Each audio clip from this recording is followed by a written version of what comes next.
GST विभागामधील अधिकारी सचिन जाधवर यांच्या आत्महत्येनं जिल्हा प्रशासनात एकच खळबळ उडाली।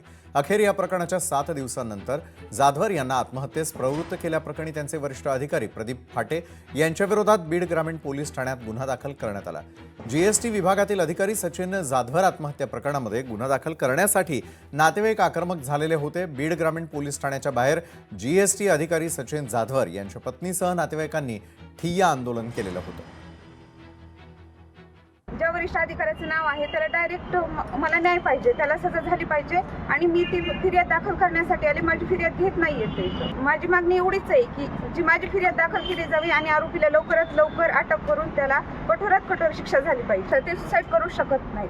सगळ्यांनी बघितलं असेल, त्यांना सगळ्या युट्यूब चॅनलला हे ते किती स्ट्रॉंग आहे ते सगळ्यांना माहिती आहे। ती सुसाईड करू शकत नाहीत। त्यांना मेंटली खूप टॉर्चर केलं गेलं। ते डिस्टर्ब होते, 1 महिन्यापासून खूप जास्त डिस्टर्ब होते। मी ऑब्झर्व केलं होतं, ती घरी बोलत पण होते की मी खूप डिस्टर्ब आहे, मला ऑफिसचा खूप जास्त स्ट्रेस आहे। बीड येथील वस्तू व सेवा कर अधिकारी श्री सचिन जाधवर यांना आत्महत्येस प्रवृत्त केल्याबाबतचा गुन्हा त्यांच्या पत्नीच्या तक्रारीवरून दिनांक 23/1/26 रोजी दाखल करण्यात आलेला आहे आणि सदर गुन्ह्याचा तपास हा माननीय वरिष्ठांच्या पर्यवेक्षणाखाली सखोलपणे करण्यात येत आहे। लोकशाही मराठी ऐका, पहा, जागरूक रहा।